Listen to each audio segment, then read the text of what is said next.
welcome back to another episode of Strip by Sia, your podcast for strippers, sex workers, and all the fancy naked people in between.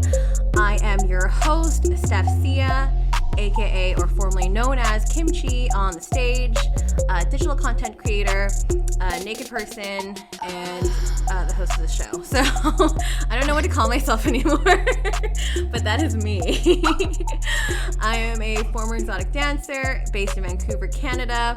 And I started this podcast because there's a lot of misconceptions about sex work, and I wanted to diminish that. And I bring on guests every single week to help me do that because I cannot do it alone. So that is me in a nutshell. That's Strip by Sia in a nutshell. But most importantly, I have brought on a wonderful guest today that I'm actually kind of nervous, but more so excited, but really nervous as well to interview.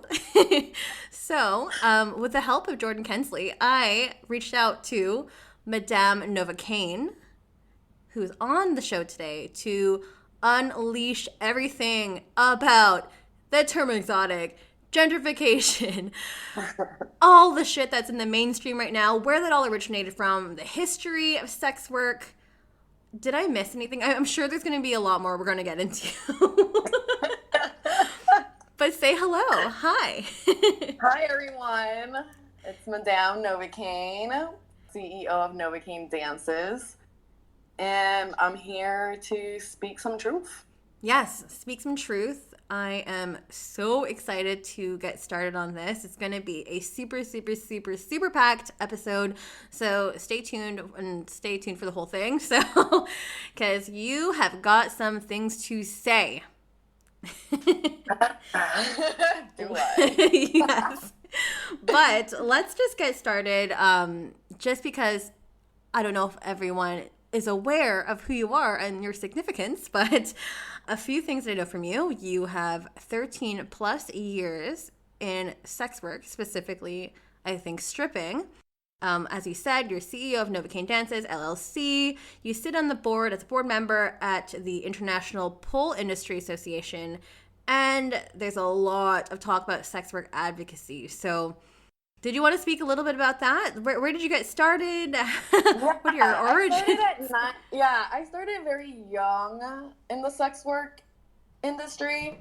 I started stripping and camming when I was 19. I'm 33 now, so this was a long time ago. It's been a long time.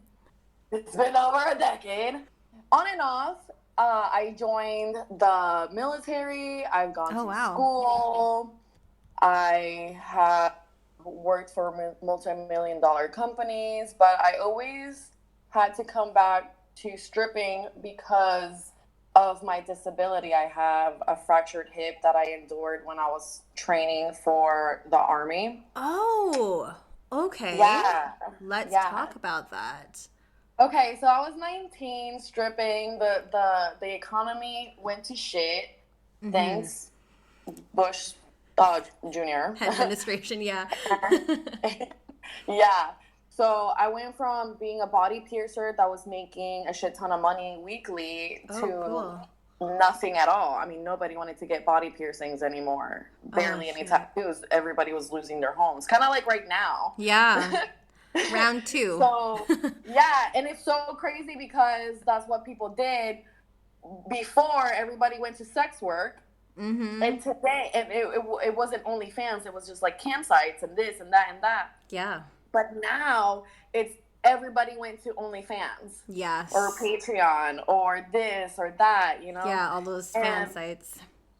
Yeah, and an influx of strippers that were working in the clubs now are doing online work. So it's like a big influx of sex work now. So sex work's really on your face, whereas before, when I was 19, it wasn't really on your face. The economy collapse was really on your face. Right. Not really the sex work. So I went from making a shit ton of money in the body piercing, tattoo industry, modeling and everything, to nothing. And I needed the money. I couldn't get hired anywhere. I'm all tattooed up. I'm young. I don't have any experience of anything other than the body piercing. And in the fashion merchandising I was doing before body piercing, but all very small. So I was not really getting hired. And my ex-boyfriend's ex-girlfriend was a stripper at the time, and she offered to be my stripper mom. What? And I said, yeah. I mean, I'm really open like that. I don't care if it's exes, if you want to fuck them again. Like, all we need to do is just to talk away. You know what I'm saying? Like, that's I'm really very cool. open about sex. Yeah. So, always been. And yeah, so she offered it. She's like, I can help you get into the strip club. Just come through my house, and then I'll take you to the strip club.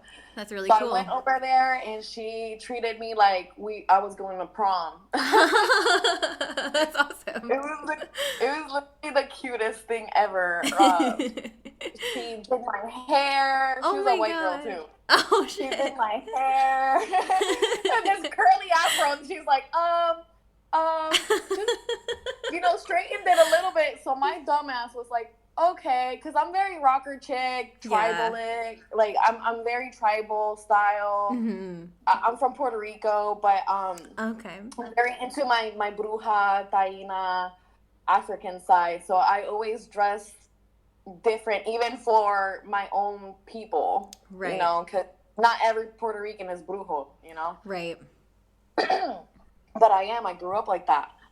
So my stupid ass was like, okay, I'm just gonna be super seen, and I straighten like my bangs, and that's it. Oh, that's it.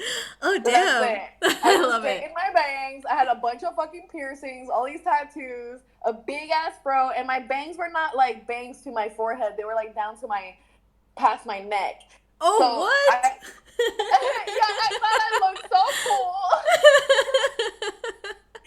And she was just like, bendito, she was just like, yeah, that's good. And then she gave me like a bunch of her stripper clothes and my first pair of pleasers. Oh, yay. Yeah. And the fuck pleasers. But anyways, and then we'll talk about that later. And then she hugged me and she said, you're gonna do great. You're so beautiful. Just, don't let anybody get to you. Don't let anybody get to you, and be smarter than the rest. Just be smarter than the rest. And I said, okay. And I went in there, and that was my first time ever even stepping into a strip club. Was my first day stripping. Really? So you'd never gone before, even as just like because I was 19. Audience. I wasn't allowed. Right. Yeah, that's right. Damn. Isn't it crazy that you're not allowed to be in there, but you're allowed to work in there? Yeah, it's a little fucked up. A little bit backwards. Okay, so yeah, I never, and you can't go by yourself. No. As a woman, it's very, you need an escort, a male escort as a woman to come into the strip club. Oh, really? But no, I never had the chance to go in there. I never knew that I wanted to go to the strip club world or anything. It's just everything fell apart, and I needed money now because I'm 19 and I've been working, so I've been on my own. I have roommates. I have a life to pay for. No, so you're just like, shit. I needed money now. I needed money yesterday. Yeah, and I went from making a shit ton of money body piercing, because then I'm making commission, hourly, and tips. Oh, damn. To nothing. Yeah, so your life is shooken up. Yeah, I was doing good. I was like, yeah, this is my career. I did it. Like, I'm really good. Everybody knows who the fuck I am. Everybody's like, hey, you pierced my friend. You know how many times I got stopped because of that? So then... I went from that to nothing. Yeah. And I went in there and saw the first time strippers in real life doing their work. Yep. And because I was so shitty at it... Weren't we all? A baby stripper at 19 years old? Yeah. I thought, what else can I do? So I was getting modeling gigs for H2 Ocean and this and that, but they always kind of went awry somewhere. How modeling, so? What happened with that? Just men. Men are weird. I didn't want to say that, but yep. Yeah, you want to be in my company? Suck my dick. Yep. You want to be in my magazine? play with my balls. Oh, God. Oh, man. It's always an intersection of sex. Like, oh, I want sex. I want your body for you to get this accolade. Yeah. And I was just like, nah. Good for you. So, okay. So then you started modeling as well. Is this alongside stripping? I was dating a model porn star, and that's where the camming started. I started camming with her and doing porn with her. And doing some duos. Okay, fun. It was hot. Yeah. I even pierced her pussy. Oh, shit. Yeah. Yeah, so she also said, well, instead of stripping, let's just do porn. And I wasn't fully into down the idea of just doing porn. Mm-hmm. Especially under somebody else's guidance. Right. It wasn't on, like, your own free agency. Yeah, and I like being my own boss. Yeah. Stripping, you can be your own boss to a certain level, and so camming and so on and so forth. But porn, she just wanted to, like, duo up and, like, take it by storm. And my family, my grandma's very Catholic. Okay. Yeah. So I have, like, this Catholic dilemma with brujeria, right? She hates that her mom was a bruja, so she, like, did the whole rebellious stage, but instead of rebelling and being like, she rebelled and being like, oh, Catholic, right? So the other way. So I had, the other extreme. So I have my grandma in my head all the time, and I'm just like, oh my God, if I just start fucking on camera, she's just gonna find out. Yeah, so there was a bit of, like, morality issues there too with yourself that you were trying to, like, ooh, I don't know, like, what's grandma gonna think, and it's not even morality to me, because I'm a good person no matter if I'm sucking dick on camera or not. Mm-hmm. Like, I can be the best person whether you're doing that or not. It was just more of I'm gonna give my grandma a heart attack. Fair enough. My mom told me that. She was like, "Hey, just think about your grandma." So you didn't decide to go that route then with doing porn. Not that far. I did porn, but not that far. I didn't like make it my career with her. She then blew up in the porn industry, but I didn't go with her. Right. I told her that I was joining the military, and she broke up with me. Oh, okay. Okay, so this is when you joined the military. Tell us about I was that. Like, you know what? I can always go back to sex work. Yep, it's always going to be there. It's always going to be there, no matter what. Yes. I'm in no hurry to show my pussy to the world. And even though I did, but, like, in the grand scale. And I joined the military, and I fractured my hip. It was like the world was like, no. Nice try, just kidding. You thought, bitch. You thought. Oh, my God. What happened? How did you injure yourself? With training or field? In basic training, I fractured my hip, actually, the last 2 weeks. Oh, no. In you have to do, like a 10-mile, 12-mile rucksack march. Okay. It depends on your company. Okay. And it's miles and miles, and you are in full gear. So you have, like, over 100 pounds on you. Yeah, it's really, really heavy. Mm-hmm. I'm 5'3". Oh, my God. And I'm 20 now. Just a young little body with a big old rucksack backpack that clicks on your hip and clicks on your chest. And the click on the hip was so on top of my actual hip bone that every time I took a step in formation, it was a high impact on my hip. Oh, my God. So by the end of the FTX march, you can hear it. Oh, my God. Clack, clack, clack. And my drill sergeant turned around and he was like, hey, private, stop hitting your weapon on your canteen. That's what he thought it was? Yeah. Oh, my God. Like, it's not that, drill sergeant. And he was like, what the fuck was that then? And I was like, my hip. He's like, that's why you walking like that? I was like, yeah. He's like, we gotta send you to the hospital. Oh, man. Because it's very common. Is it? Yeah. for smaller people to fracture their hip. Because of the amount of weight that's on sitting in the area. Have. Oh my God. Mm-hmm. So out of like the 10 people that fractured their hip in my unit, I was the only one that passed to AIT. Oh. So you guys still got certified? Was that the right word, or? This happened the day before the PT test. Oh, okay. So when I'm in the doctors and they tell me, hey, you have a stress fracture in your femoral neck bone, which is like when your femur turns small and then turns into that ball my gosh, join with your pelvis, right there. And that happens to senior citizens with osteoporosis, and it happened to you at 20. Jesus. Yeah, and I also had a spot on my femur that was about to break, and you can tell in the bone scans. Oh my God.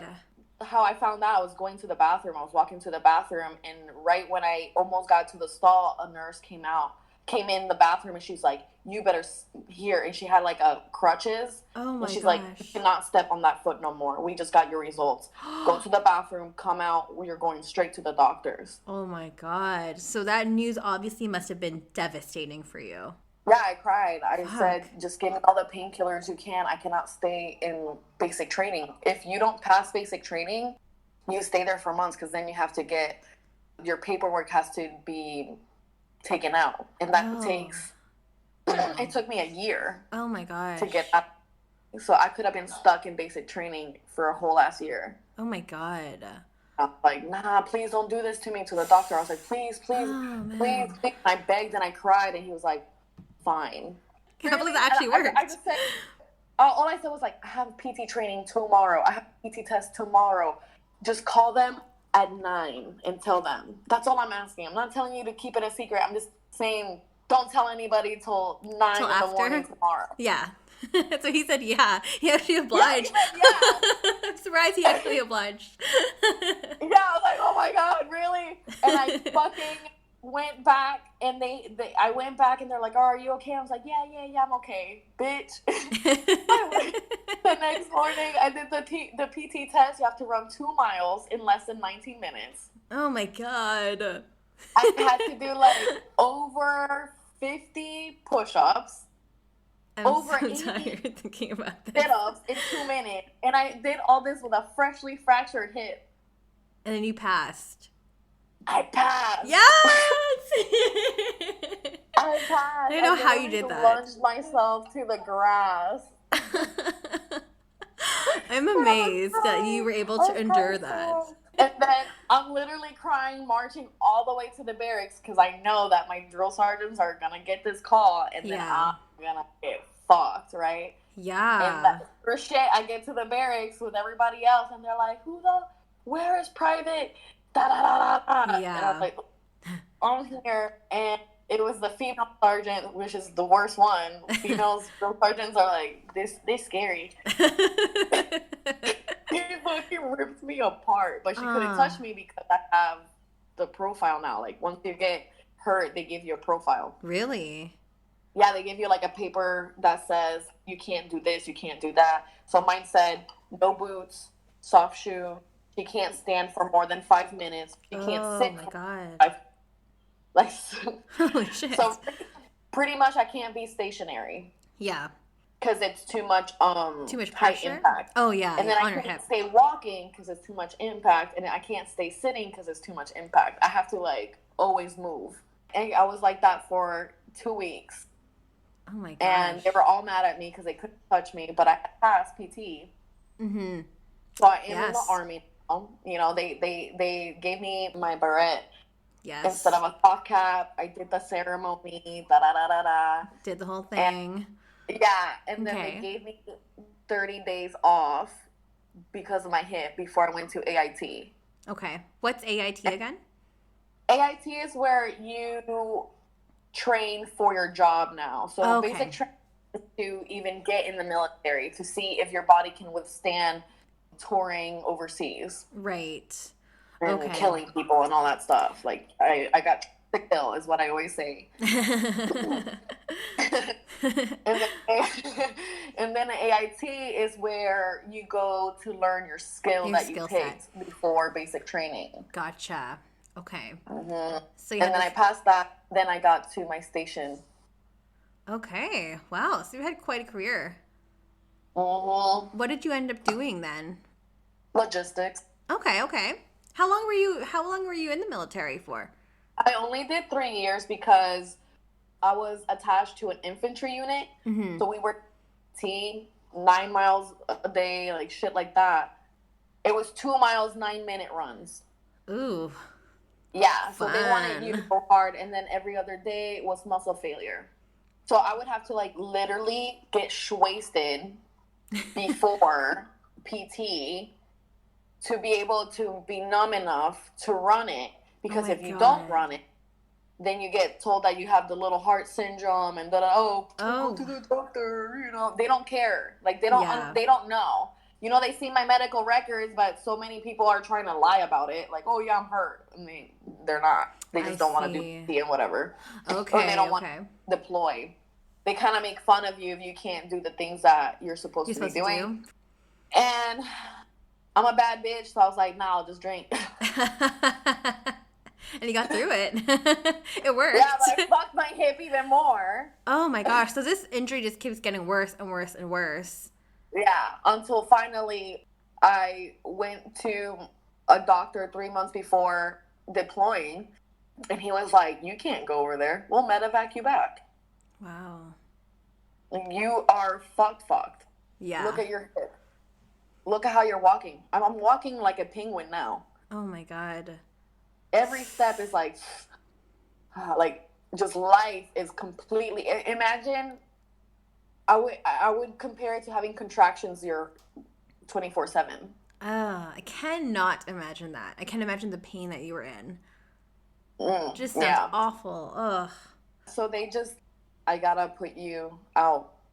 You gotta get medically discharged, honey. How did you feel about that news? I felt like I failed. Oh, man. Yeah, I failed. I was the first female in my family to join the military in a long list of military people. My uncle's a lieutenant colonel, so. Oh, wow. So this goes deep into your family history too, then. Yeah. So it grandpa, definitely meant a lot to you. Uncles. Oh, damn. Yeah. So there was a lot of stuff weighing on you at this point, then. Yeah. Oh, man, I'm sorry to hear that. And I wanted to make them proud in a time that it was hard to even get a job, Yeah. And yeah, he told me you can't go anywhere. So they started my discharge paperwork, and it just got worse from there. I got discharged. While I was getting discharged, I got pregnant with my husband at the time. And I had a baby, and that was really high, painfully high risk. Yeah. So that messed up my hip even more. Then the postpartum, being by myself, C-section. Oh my God. All that stuff, that sucked too. And when I got discharged, it was just like, all right, good luck. Here's the VA Veterans Hospital. Have fun with that. Oh gosh. And then I spent years trying to find a way to not feel that pain, because now I have chronic pain. Now I have nerve damage. Now I have bone damage. Now I have muscle damage. And this is a disability that's going to last a lifetime. There's no fixing chronic pain. There's no fixing what I got. Oh my gosh. And you're so young. So young. By the time I got out, I was 21, almost 22. Jeez. Mm-hmm. So where did that leave you? So 21, you are discharged. You have this chronic disability. You have a baby. Mm-hmm. What's next in this chapter? What's the next chapter, actually? I went back home because I needed help with the baby, even though I have a husband. I didn't want to live away from my mother. It's the first child of the family. Oh, wow.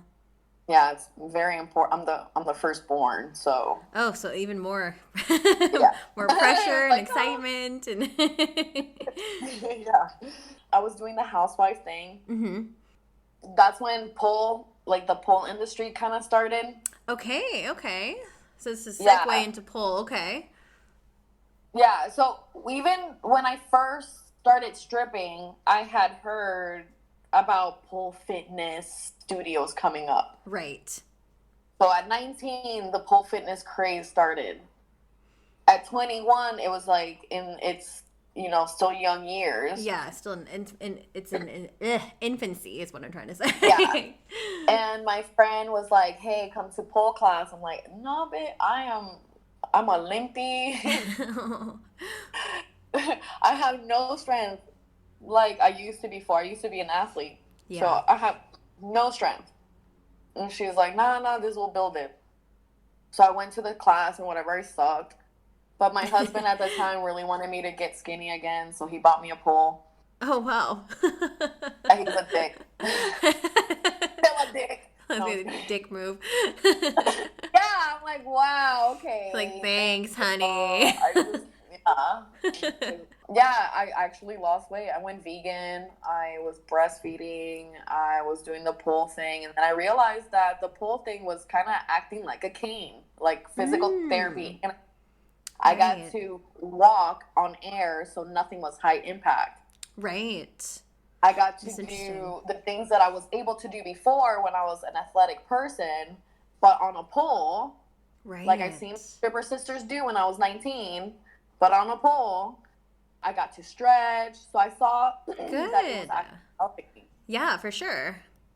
And I got super skinny and whatever, but me and my husband was not working out, so we broke up, and I said, well, now what the fuck am I going to do? Yeah. Now I really can't get a normal job. There's no way I can sit down for too long. There's no way I can stand for too long. Right. I also have a baby, and I'm a single mother. What am I going to do? Yeah, those are a lot of great questions to ask yourself. And also just a lot of stress.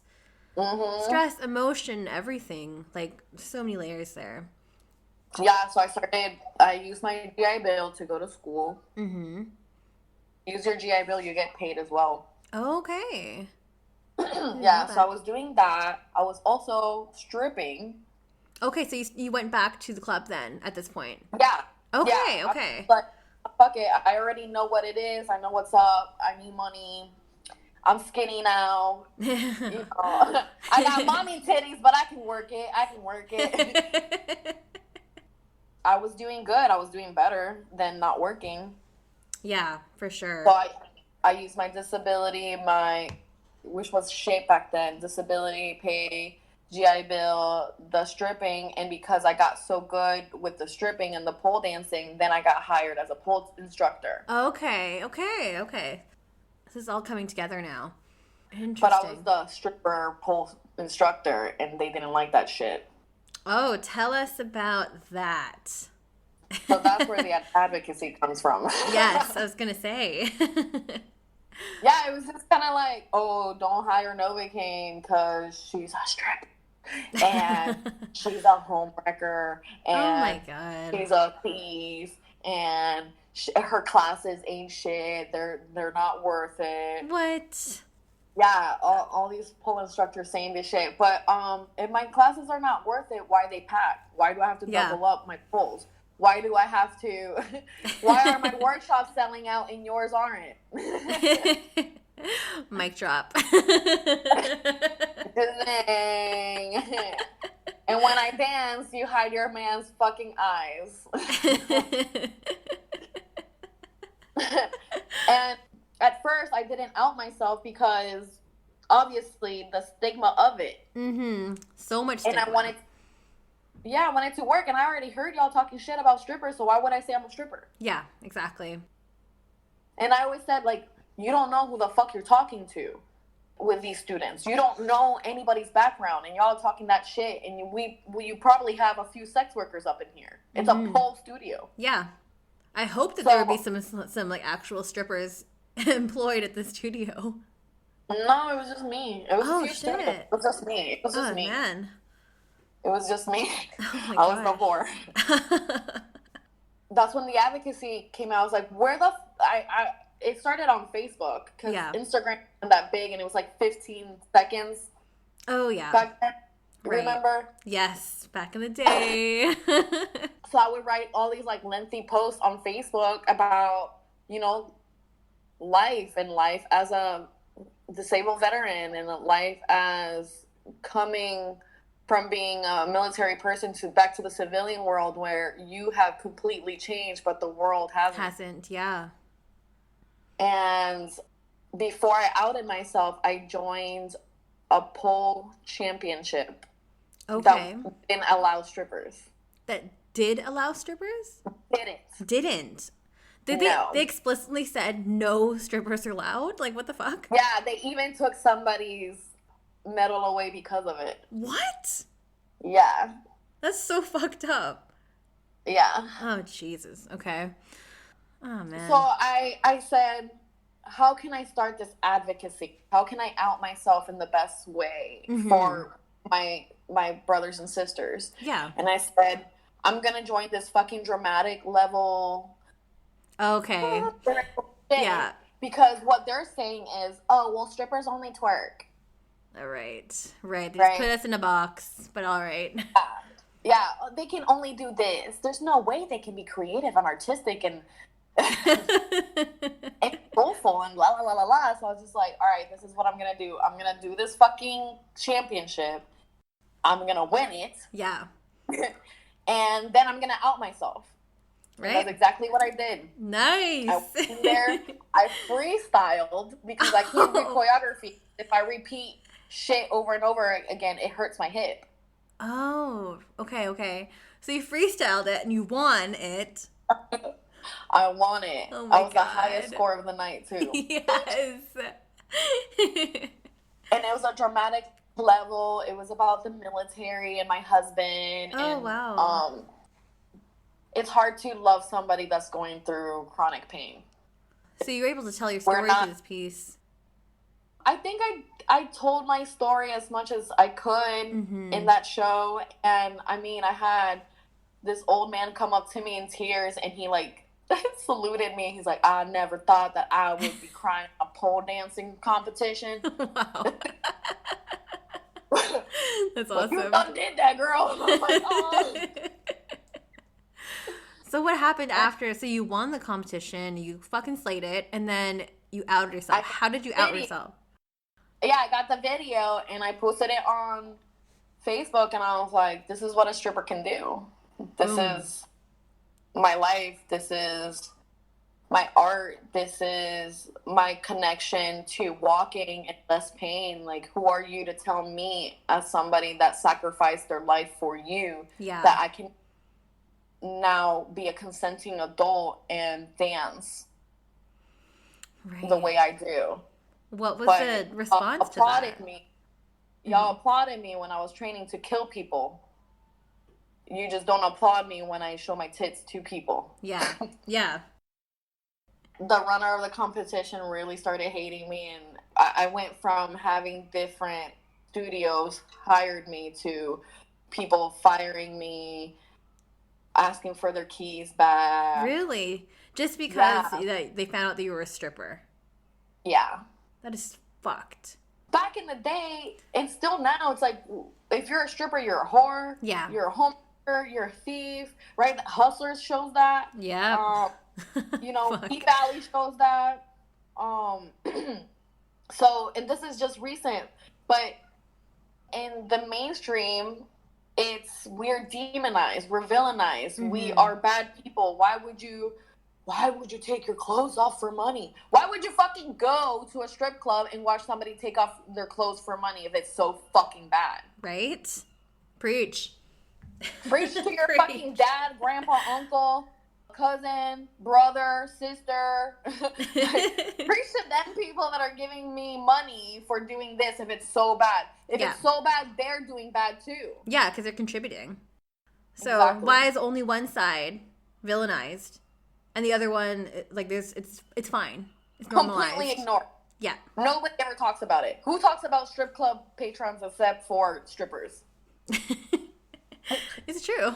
So I wrote this lengthy, emotional thing, and some people were, I just said, like, you said before that I was an inspirational mother, that I inspire you as a person, that I inspire you this, because I was getting all these responses before I was outed, right? Before they're like, oh, you're such a good person, you're such this, such that, such that. I'm like, wait till they find out that I'm a stripper hoe. Yeah, the tables will turn. Yeah, and I did that, and people would just like, the shock heard around the world, and everybody started dropping, and everybody started having a fucking, oh, well, now I'm this, now I'm that, now I'm not allowed to teach at your studio, and da-da-da-da-da. So not only are you hurting me physically by stopping me doing the job that works for me and my body, my disability, you're also stopping that check that's feeding my child. Yeah. But y'all the good people, right? Right.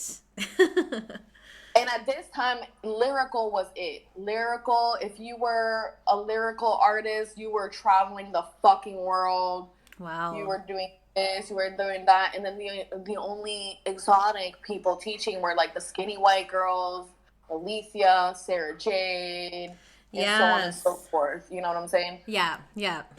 That was allowed. Right. But when a brown bitch with a big booty that knows how to shake it and opens up their legs does it, it's like, how dare she express that? Right. But it's okay in a white body to do it. Yes. I have so many problems with this. So many problems. Yeah. Oh my gosh. So, all of a sudden, what I was doing is wrong, but they're liking it, so it's okay. Yeah, because it's only acceptable in their, their box of what they think is ideal, what they think is exotic. Yeah. Like, so the runner of that show made it her life's fucking goal to not have me as a competitor in the city, and I was not allowed to teach in any studio. Jeez. And that fucking killed me. Yeah, she had a vendetta out for you. It killed me. It even, oh my God. It even hit my personal life with my own custody of my child. And that's what I say, that how privileged are you to have your baby and yourself polling in any social media, whereas I'm not allowed by court because I'm a stripper. Oh my gosh. That's terrible. Shit got so crazy. I was demonized by everybody that I literally almost ended everything. I'm in pain. I can't do what takes my pain away. Yeah. How am I going to live with this chronic disability and be mentally healthy? Yeah. It's just not possible. No, because everything was taken away from you. Everything. Everything. Even my baby now. So it's like... Jesus. It wasn't full taken. I just went from primary custody to only half custody. I can't After even 4 imagine. hours of slut shaming in the court. Yeah. I was like, oh my God. Fuck, I can't even imagine what you went through. I stopped everything. So you stopped instructing. Yeah. You stopped sex work as well, so you weren't stripping. Yeah. So you took a break. You're just like, I'm done. I'm done. This is taking more out of my life than it's bringing in. I'd rather be in a wheelchair like I'm supposed to. Oh my gosh.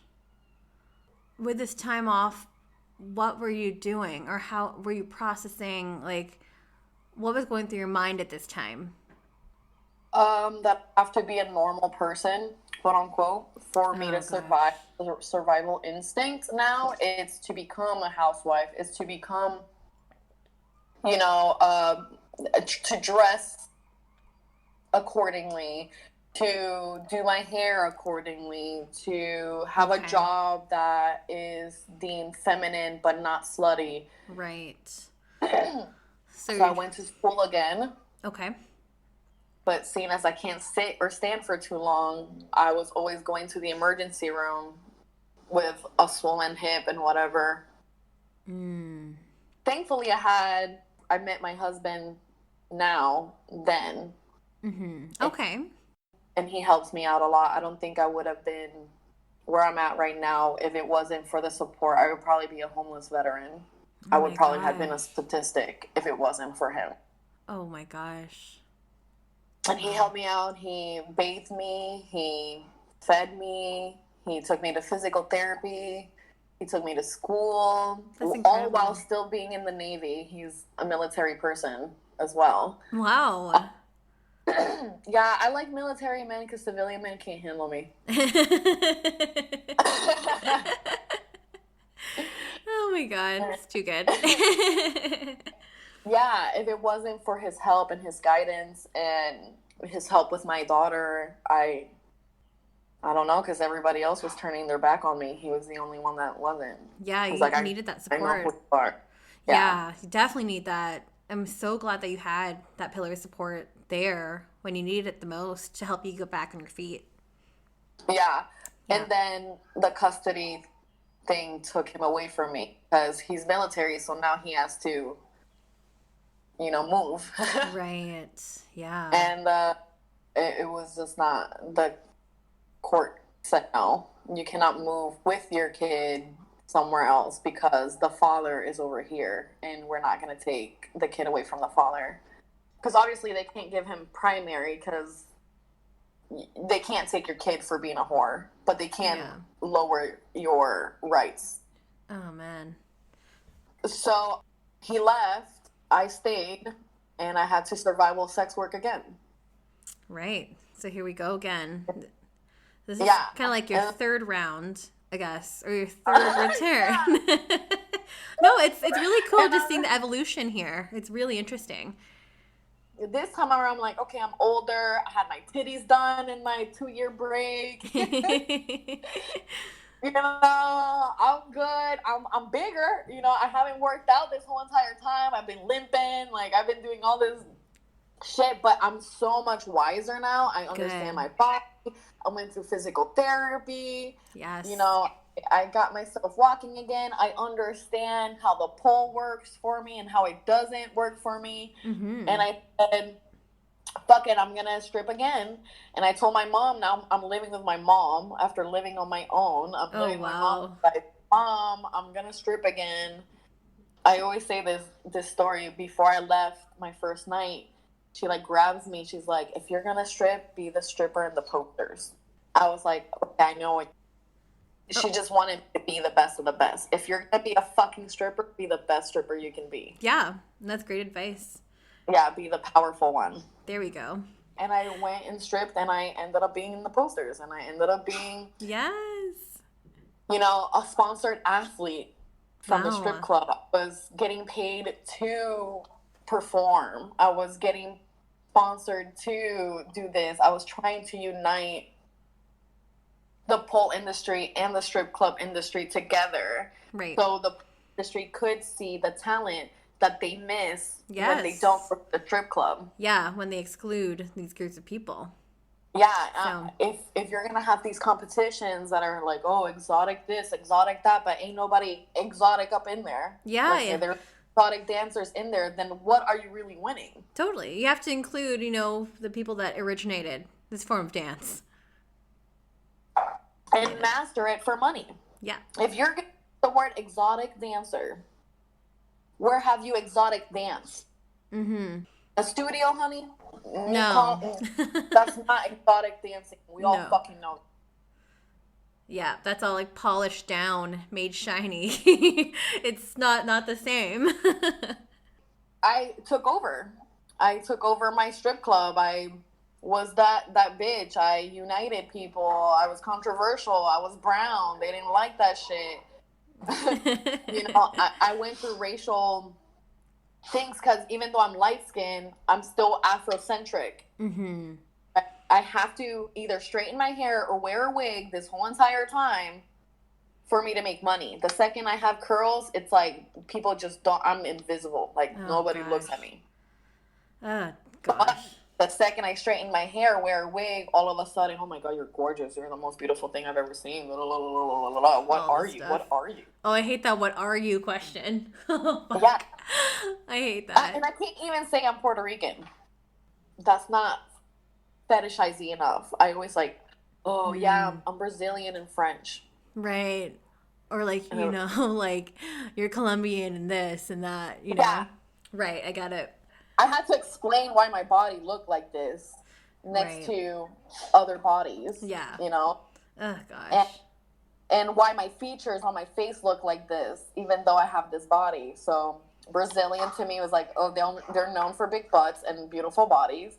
And French are known for their sexual liberation. So I was just like, so it's just easier to avoid even saying I'm Puerto Rican because of that. Because the second I start saying, if I get drunk and I'm like, yeah, I'm Puerto Rican, it's like, fuck, I just lost the hustle. Gosh. And that's so sad, like a sad realization that you have to kind of paint this fantasy picture for the patrons. You know, that's really, really frustrating. I don't think it's sad for me.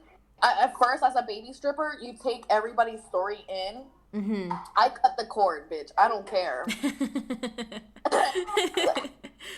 I had to learn as a veteran stripper now, right? I've done this over and over in different cities and with different styles, different bodies, you know, different mental capacity.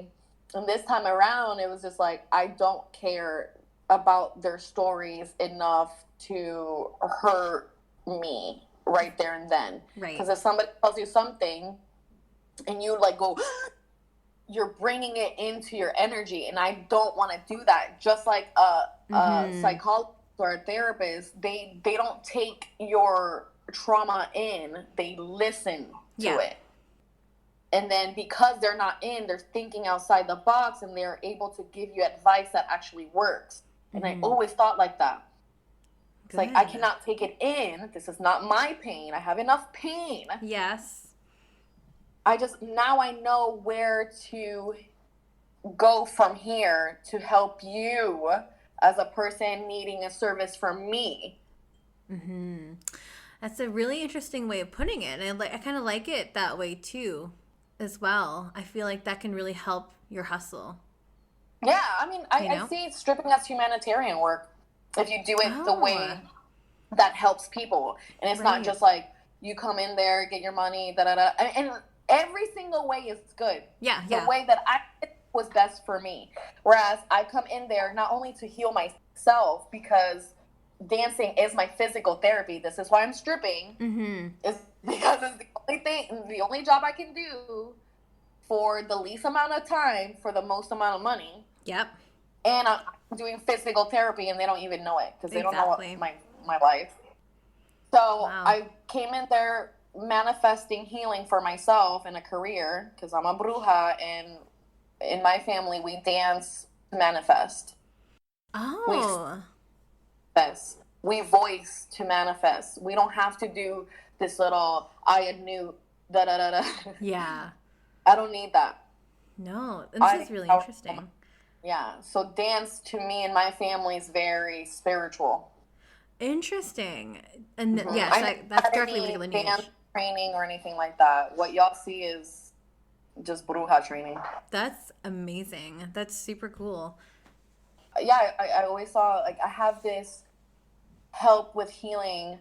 I am a psychic medium, you know, I can literally speak to spirit if I want to for you. And it was like having an office. Strip club was my office, and I can do whatever I want with that office. I don't have a manager telling me shit. Right. Other than pay house fee. Yeah. You know, and then I stopped paying house fee really quick, and because they saw that people recognize me from my tattoo modeling and all that shit. Wow, that's awesome. Yeah, so they found out really quickly that they have a bad bitch in their so, and I was like, can I not pay house, seeing as I make you so much money in the bar? Yeah, it's to their benefit.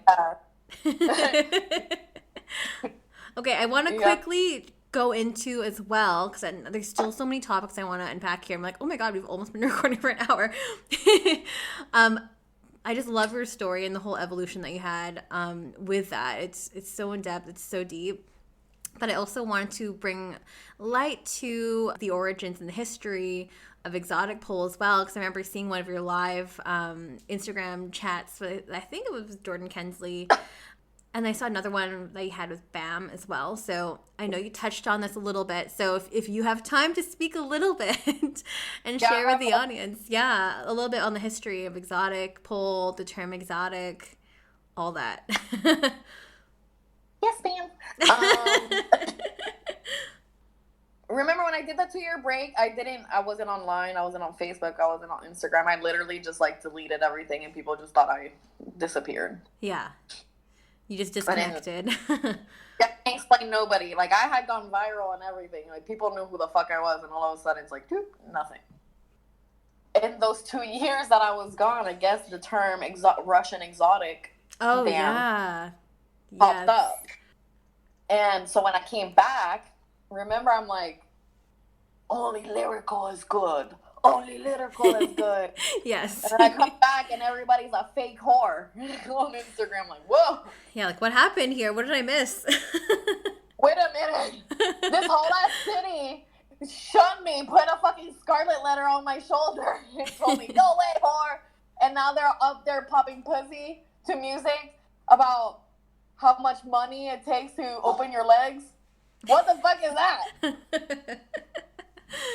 Yeah, so it like put a pep in my step to understand where the fuck everything changed. Yeah. So I'm a researcher. I have the time. I've been bedridden before. I know how to, fill my minutes. Yeah. And I started looking it up. I even spoke to a few people. I was like, I want to write a piece on the gentrification of stripper. Yeah.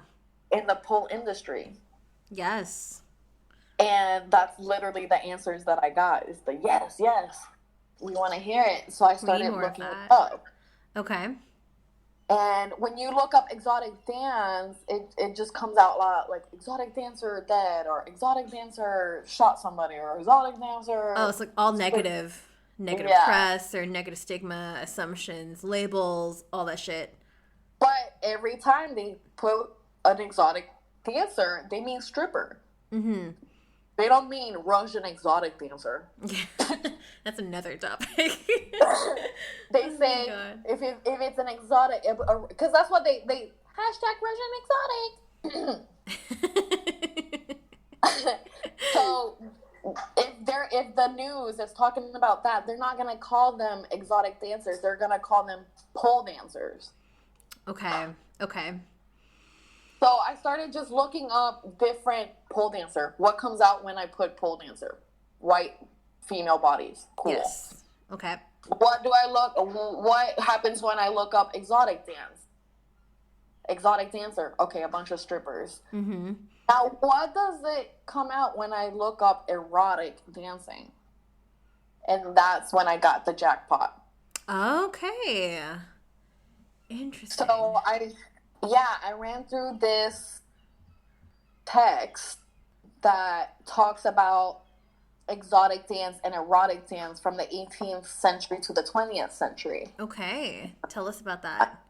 Yeah, and I started reading, and it said that exoticism is better approached through language facts and then hard facts. Okay. That it's not a unique to specific places, peoples, or objects, but instead refers to a way of looking at and discoursing about all three. So it's not just one, it's all three. Okay. And it speaks about in the 18th century when colonialism started being heavy in the world. Yes. That these Europeans went to India and Africa, and they saw these ames, right? That's what the dancers that dance with their hips. And all the crowds just piling in to see these. Remember, white men were not used to seeing brown bodies. Yeah. Shaking it.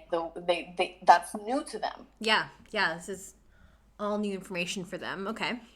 Yeah, this is all new stuff. They're used to.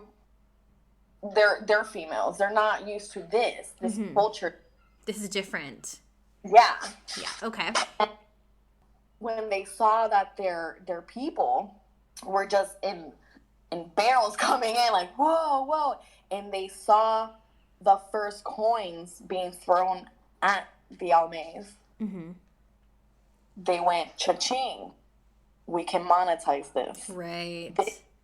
This erotic dancing made our men crazy enough to give them money for it because it made them feel a certain way in their pants. And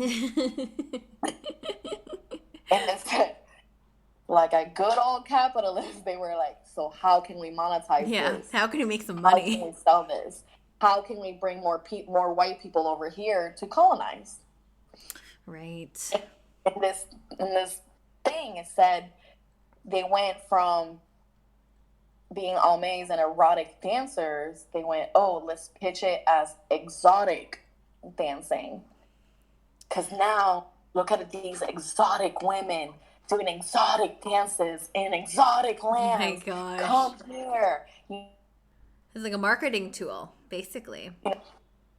Brown bodies were used as a marketing tool. Mm-hmm. All new. Yeah. And they started selling us as that. Yep. As these, like, zoo animals. Yeah, it's true. Like, that actually ties in, I guess, a little bit with, like, circus, too. It's, like, the whole, like, oh, yeah, like, you know. That's where it evolved from. Exactly. Then they had to, so now they had to take this show on the road. How dare you have a show without an Almay in there? Without that kind of dancing. Like, how could you? So that's what started the whole circus thing as well. Yes. So it speaks. So I was reading this and I was like, yeah, exactly. Yeah, exactly. This is what's happening right now. Like, it repeats itself. It repeats itself. I'm going crazy smoking my blunt. I'm like, oh my God. And it's true. And I read poems about men talking about their Almays and the way they shake their hips and the way that it fueled the crowd and how to monetize that and how it influenced white women to then mimic them and make their own money their own way. But they can only mimic a certain way because obviously they're not raised to dance like this. Yeah, that they're trying to learn that. They're trying to, like, steal that type of movement. Yes, and they did. So then white women gentrified erotic dancing, but with white bodies now that are easier to digest. Because remember, a brown body only got sold if it was called exotic, if it was like pitched. Right. It's okay to like this brown body. It's okay to want to fuck this because, ooh, wow. Whereas, obviously, you want to marry a white woman or have, that's a norm. Yeah. That's a norm. That's acceptable. Yes. So these acceptable bodies started gentrifying erotic dancing and making it their own. And in this thing, it even says, like, they were doing it. It might not hit the same, but it was still beautiful to watch. Okay. Why does this all sound familiar to today's society? because history repeats itself because people don't pay attention to history anymore. Yep. But it's like literally the same thing. It was like pole studios and exotic dancing in the studios. It's the same thing as he said. So then exotic dance and striptease came into the United States around the 1950s and before that. And it went from street alley clubs, it's brown bodies, obviously, we're the ones dancing like that. It's kind of, it's really taboo and whatever, whatnot. But then again, white women were like, no, we don't want to be next to brown bodies. We don't want to be in the alley. We want to make it our own and nicer, more palatable. Yeah. Fancy, I want to wear I want to feel like a goddess, Right. And then exotic dance went from that to stripping for black bodies, and then it kind of turned into burlesque for the white women. Right. Yes. So I just like, shoosh. And there's like a whole, I mean, I've done an episode on the whiteness and burlesque. Actually, I've done a couple episodes on that too, and that's a whole nother topic. Yeah. As well. It's a whole other topic that came through this topic, though. Yes. So brown and black bodies have been the birthers of so many things that we use today, yet white bodies are mainstreamed. Right. They're always showcased. Yeah. That's what's getting sponsored. That's what's going around the world. That's what loved and cared for is the white body. Right. In erotic dancing. I mean, to the point that now let's fast forward to the pole dance community wanting to mimic strippers, but not being able to do it. But how do we do it? How do we market this? Right? Yep. And the term Russian exotic got coined. Yes. Yes, yes. It's, of course, it's exotic. It's from far away. Yeah. But it's Russian, so it's white bodies, so that makes it even more palatable. Mm-hmm. And the way that they were doing it was like ballet some sort. Right. It was I would say contemporary lines made risque. Yeah, it's also very technical too. Mm-hmm. Technical, hard, fast. Mm-hmm. Yeah. Obviously because people deem us as less than, they saw that and they're like, oh, well, if it's like that, it's art. Well, if it's like that, it's good. Right. Well, if it's like that, I can do that. I can teach myself to have a clean line, but it's hard to teach yourself to bust it open. Yeah. Yeah. Yeah. And not look silly. Yeah, it's a really interesting way that came about. The race issue hasn't been unnoticed with it. Mm-hmm. Tell us about that. Well, in strip clubs, I mean, Magic City, hello. Them strippers are acrobats. They put on a show. They go up and down poles. They get on the rafters. They do all kinds of craziness because you want that wow. Yeah. You want that wow factor.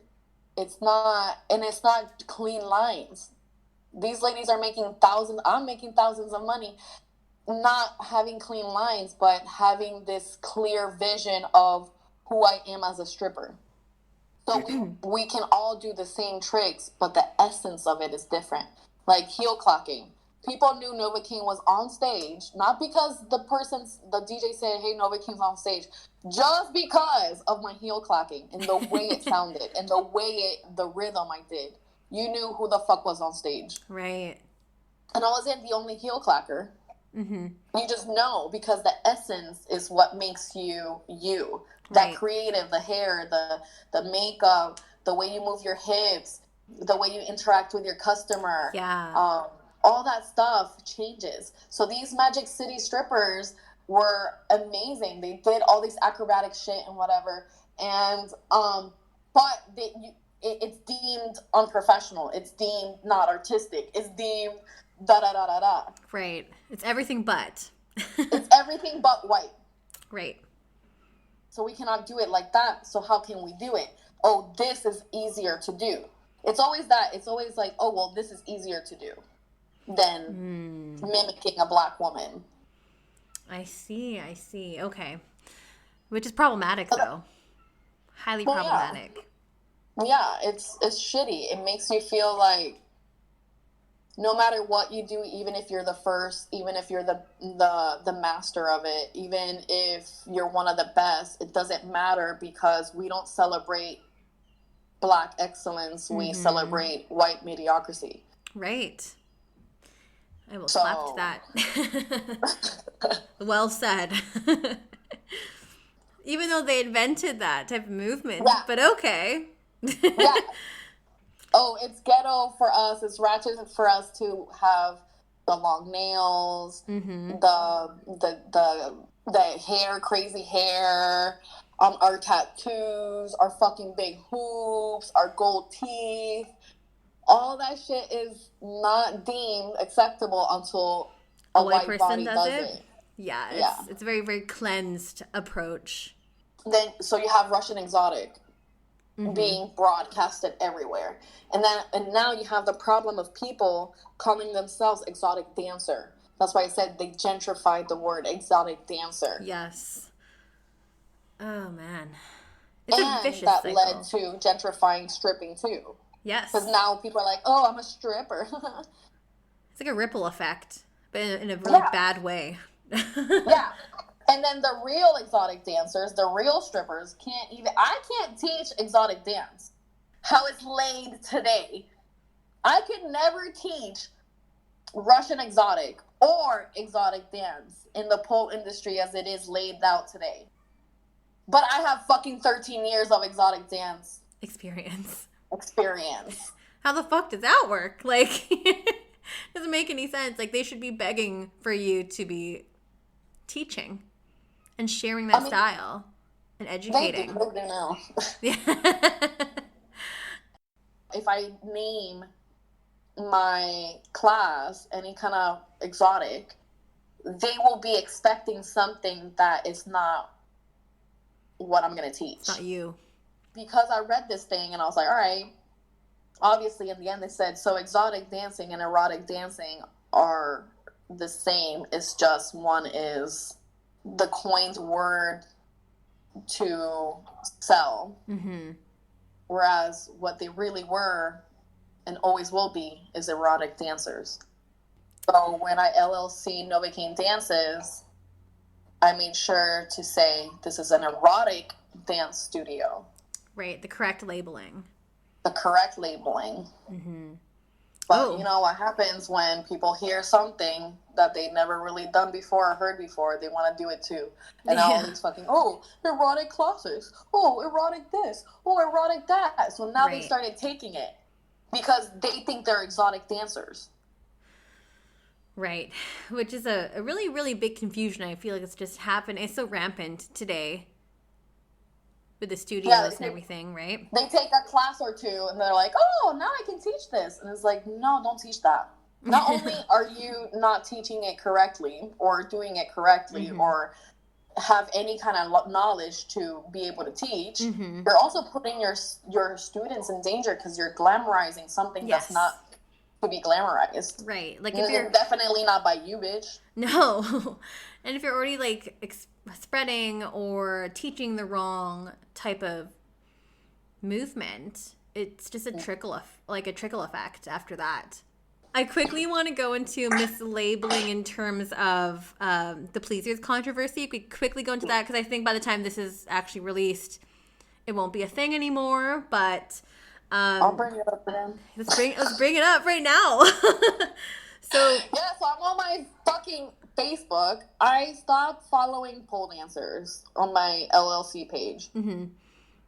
Because Fosta Sesta, all this stuff, shadow banning, I can never see my sisters. How can I speak collectively for them if I can't hear them or see them? I'm only seeing white-centric pole dancers on my newsfeed. Right.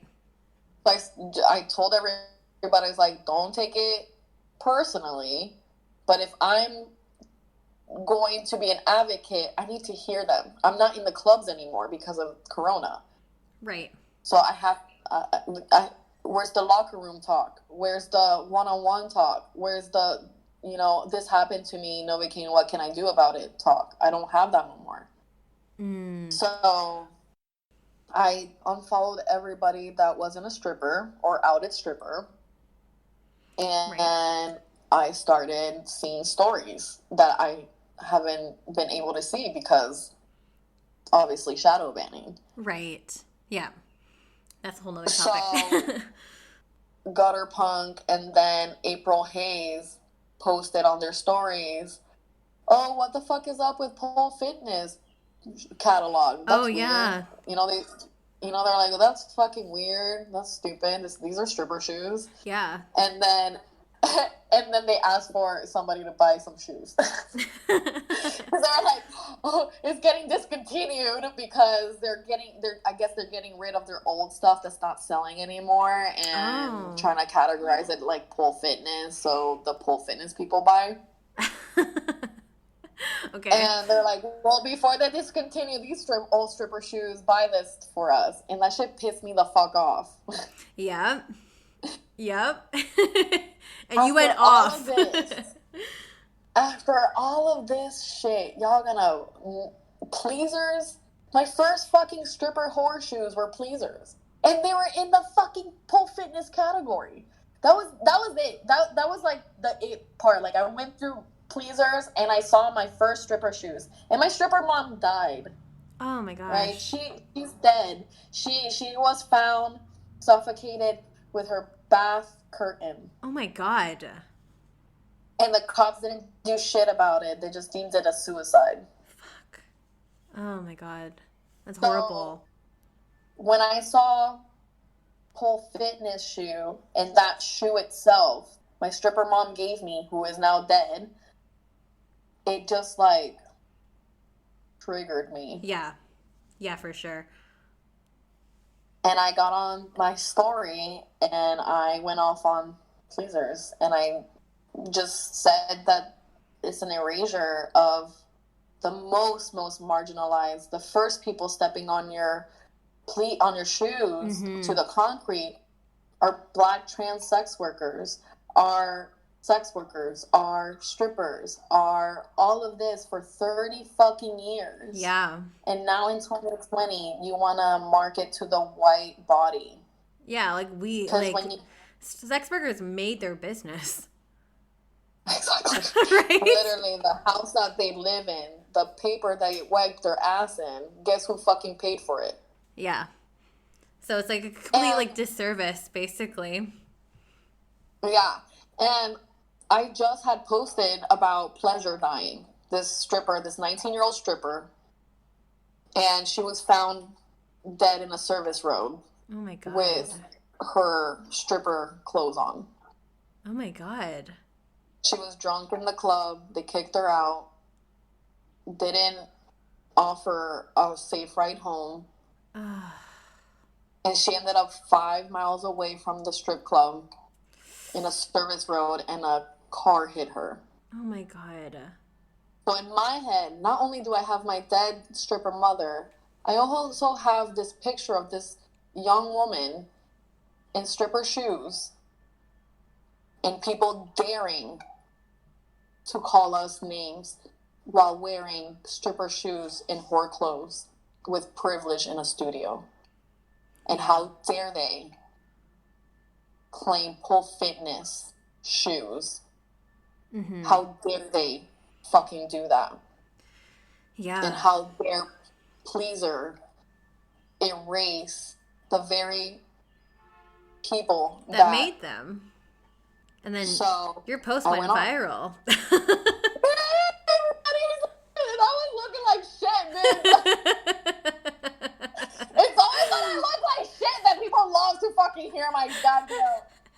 I watched all those stories. I literally don't give a fuck. I don't care how I look like. I can have a goddamn fat ass booger in my nose, but the truth is the truth, and I'm a speak it when I can. And I get on my Instagram and I get on my stories and I just like say it. I say the things that people tell me in DMs. Yeah. I say the things that people speak to me on the phone or in real life, but nobody wants to say it because nobody wants to be that person. And I don't give a fuck anymore because it's to the point that if I don't say nothing, it's going to drive me motherfucking nuts. Yeah. And while y'all playing around whore in a studio in whore clothes, tapping your pussies, and then looking us up and down like we ain't shit, we are dying. My sisters are dying.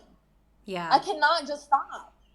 This is your little pastime has big cultural repercussions. Power. Yep. Definitely. Yes. Whereas this woman can do this, I cannot do that. And I'm over it. Yeah. I'm fucking over it. That's what I do. I go on my stories and I just speak the truth. I put it out there. y'all are fucking shitting on the people that got you there. Yes. And y'all poor people are so privileged and want to be recognized as exotic dancers so fucking badly that you're willing to erase the very people that gave you this empowerment. And y'all over here getting lucrative jobs in our gear, selling our shit, and not even right. We can't even go to the pole industry. You mean to fucking tell me that my stripper sisters that can motherfucking kill it on stage like me cannot be in the pole industry? So we can't. So you damn us in the club, and then you damn us in your studio. Yeah, there's no winning there. So where the fuck do we fit then? Yeah. We can't even monetize our own talent. Like, enough is enough, right? Enough is enough. Y'all want to put black squares, but where is the direction going? Right. Where is your money going? Mm-hmm. Where is your attention going? Where are you taking these people that don't know any better, and you're telling them to do something, glamorizing something? I understand that our shit is all blingy, our makeup is all nice. That's our warrior paint. Mm-hmm. This is our warrior suits. This is how we fight. We feel like shit. We're humans too. We get broken up with before work. We get this, we get that. Care about our kids and how this bill is going to get paid. And then we go to work and we host thousands of people.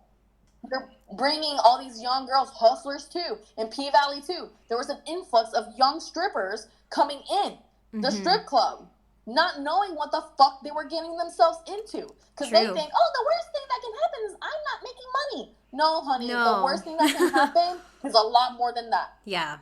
It can be really dangerous, again, not having that proper education and not knowing what those expectations are.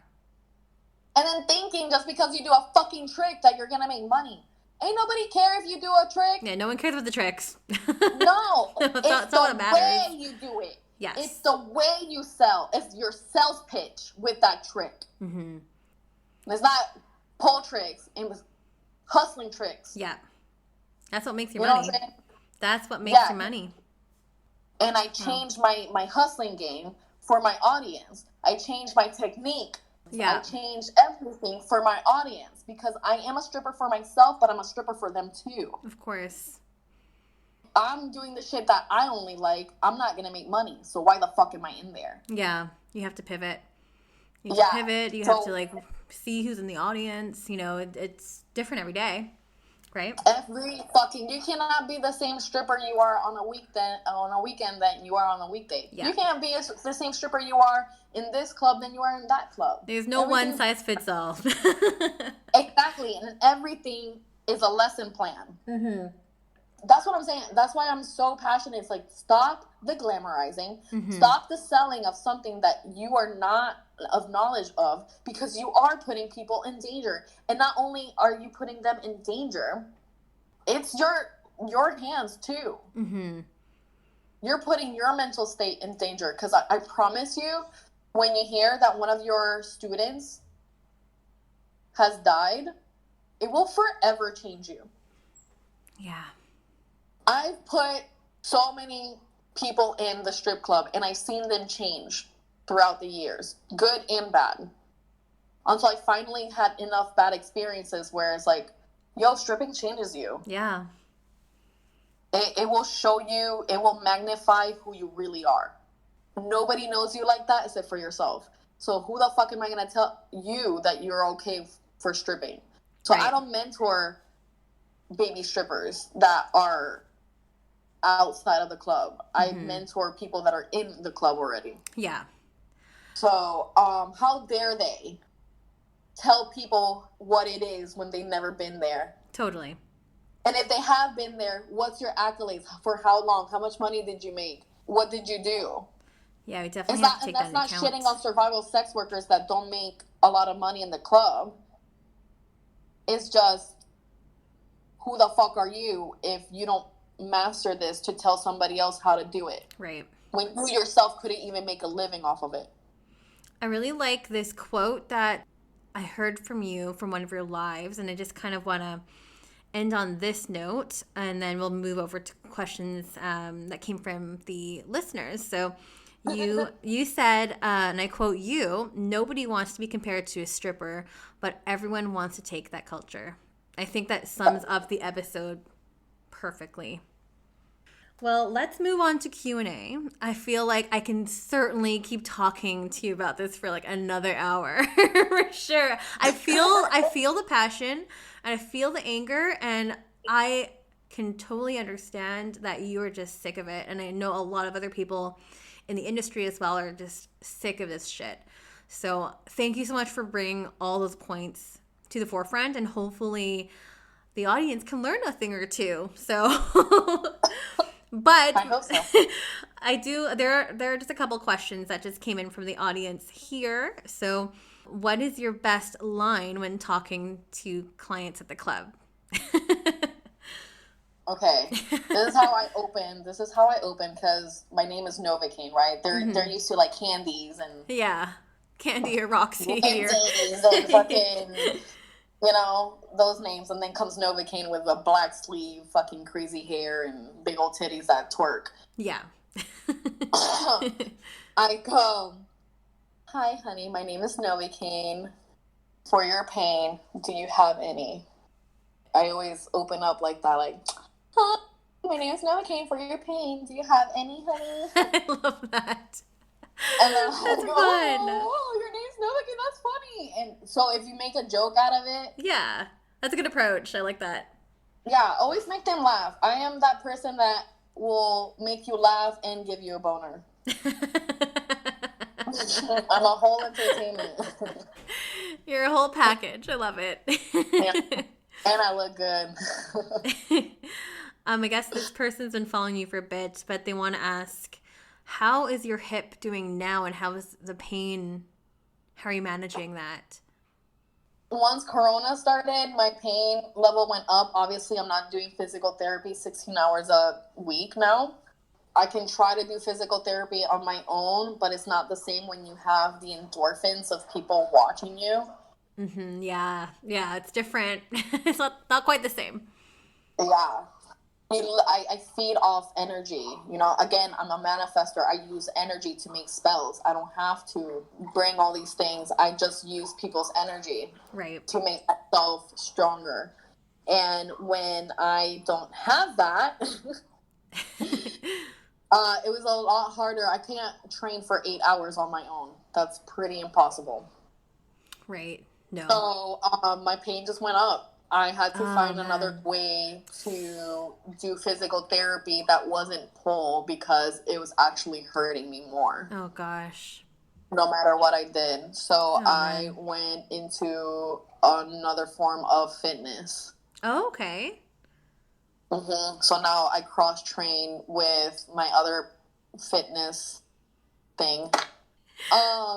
So my new form of fitness has helped me tremendously. And that's why you see me dancing as much as you see me dancing, because I'm cross-training physical therapy. Very important. Awesome. Well, I'm glad to hear that new form of fitness is working out for you and your body. So, yay. Yeah. I still have to deal with racism, though. But man. That never happened. ends. The teacher said 2 things against Native Americans and then Black. And I had to go to the manager and tell her, and now I'm dealing with that. And that's another thing that I wanted to speak on, that no matter where I go, I will always be brown, and I will always have to deal with racism. Yeah. That should just not go away. No. Unfortunately. Even in 2020, it's still not going away. So. No. And I guess the last question here is, as a pole studio owner, how can I incorporate sex workers more to support them?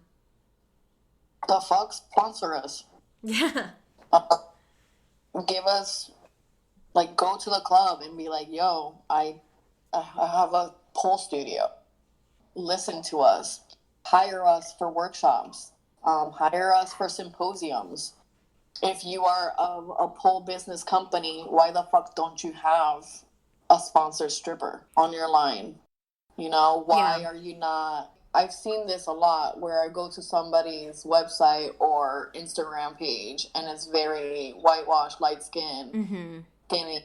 And I understand with the new regulations that you can't go that hard with the eroticness, but where is the erotic dancers? Right. Where's that representation? Yeah, so just like me and Bam talk about gentrification with twerk, when all these people are, we're doing a twerk sport, or now we're doing twerk, and it's all white-centric page. Yeah. It's a big problem with that, yeah. It's very easy to see that, right? Oh, there's no black bodies here. But it's very hard to see if somebody is a stripper or not. Right? Right. Because they're all colors, they're all races, they're all styles. It's true. Yes. Right? How about you push out this new verbiage of, we want strippers in our crew. Yeah. We want to learn from you. We want to uplift you. Here's the shit that you need. Here's the opportunities that will get you outside of the club if that's what you want. Here's this. Here's that. You give opportunities to students. Right. Why can't we do the same? Why not a professional? Yeah. Good point. That's a really good point.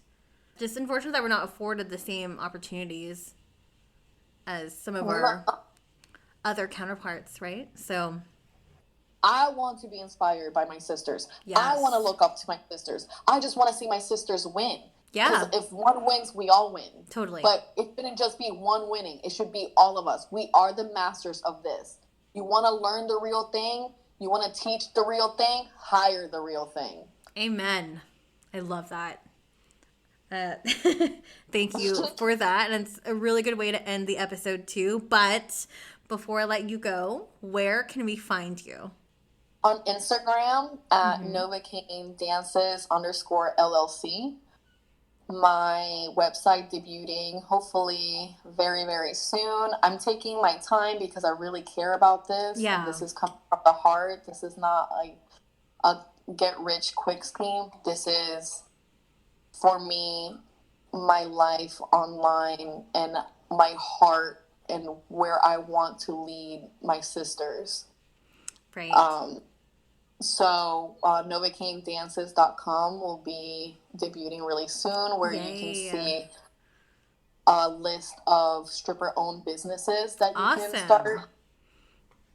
There's going to be a blog area where stripper stories will be posted. Perfect. And included every podcast, commercial, video, anything that I have ever done will be on there. Yes, different students, not just strippers. Like I said, it's not that I want to divide the industry. I want to add to the industry. Yes.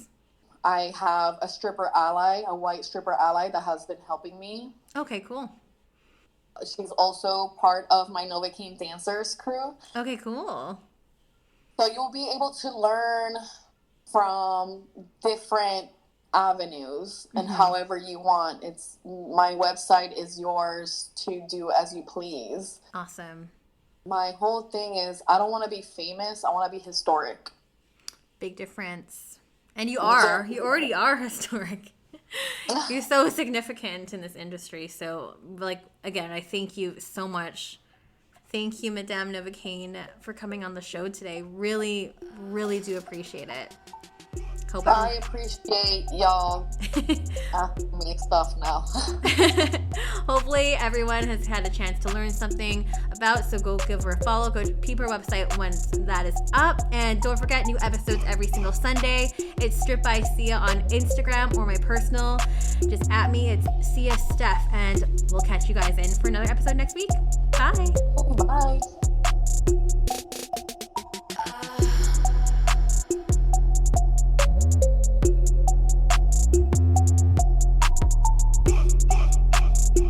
You're listening to Strip by Sia, hosted, produced, and edited by Steph Sia, artwork by Maria Bellandarama, music by Ted D, and photography by Ian Dabern.